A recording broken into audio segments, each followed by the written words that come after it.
500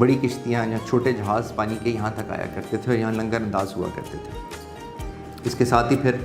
جو مغل دور آ گیا، اور مغل جو بادشاہ تھے ان دے ہیڈ فیسینیشن فار راوی، اور وہ راوی کو بہت ایک خوبصورت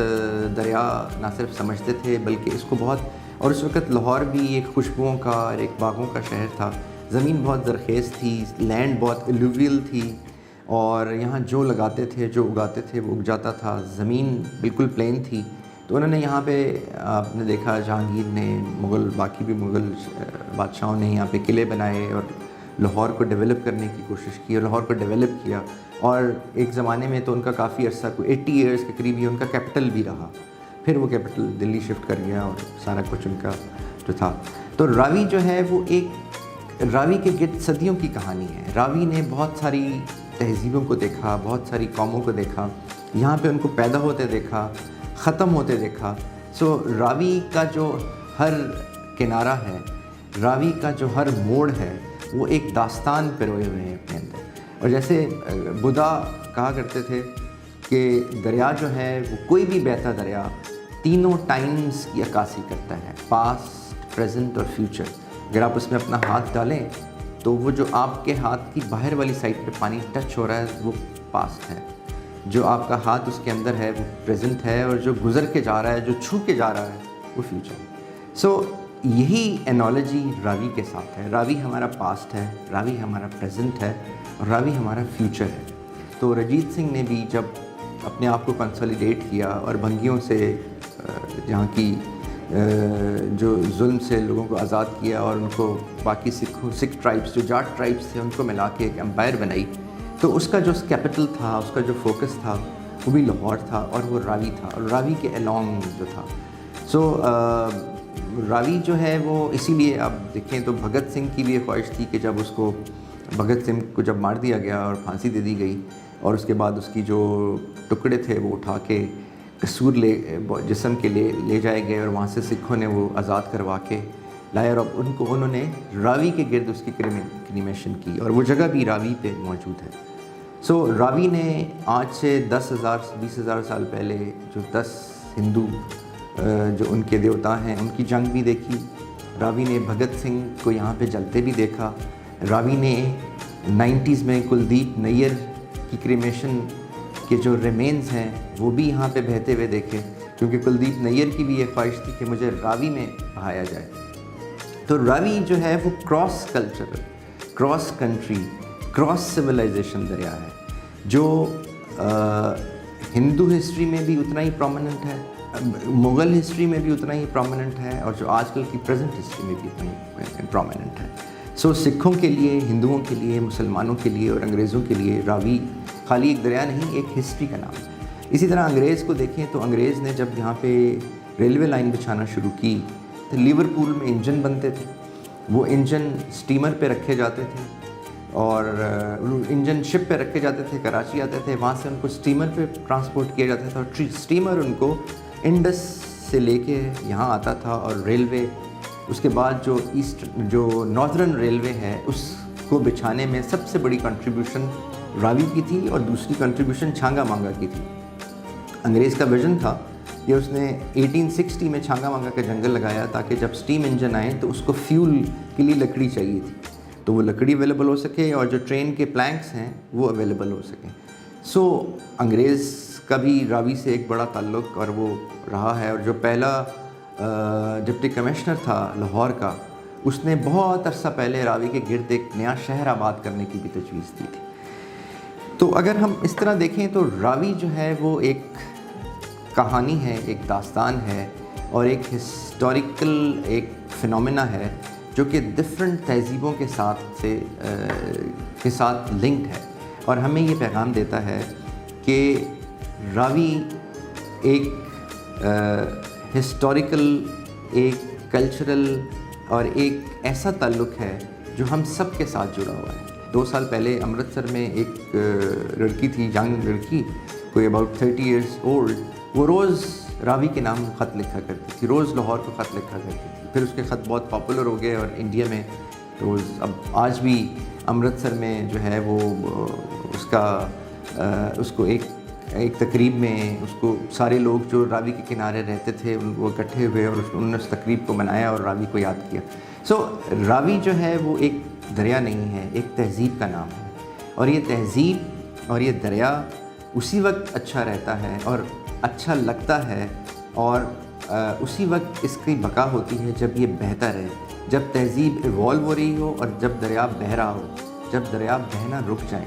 جب ان میں پانی نہ ہو تو ان کا ماضی, حال, مستقبل تینوں ختم ہو جاتے ہیں. اور جب یہ تینوں چیزیں ختم ہونے لگیں تو آئی تھنک اسی کو ہم کیوس کہتے ہیں, اسی کو ہم قیامت کہتے ہیں. کیونکہ آپ کسی بھی دریا کو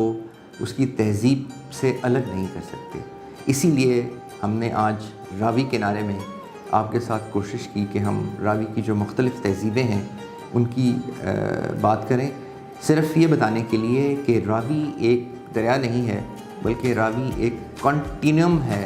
تہذیب کا, ہسٹری کا, جو شاید 3 لاکھ سال سے لے کے آج تک جاری ہے. شکریہ. ਜੇ ਇੱਥੋਂ ਕਦੀ ਰਾਵੀ ਲੰਘ ਜਾਵੇ, ਹਯਾਤੀ ਪੰਜਾਬੀ ਬਣ ਜਾਵੇ,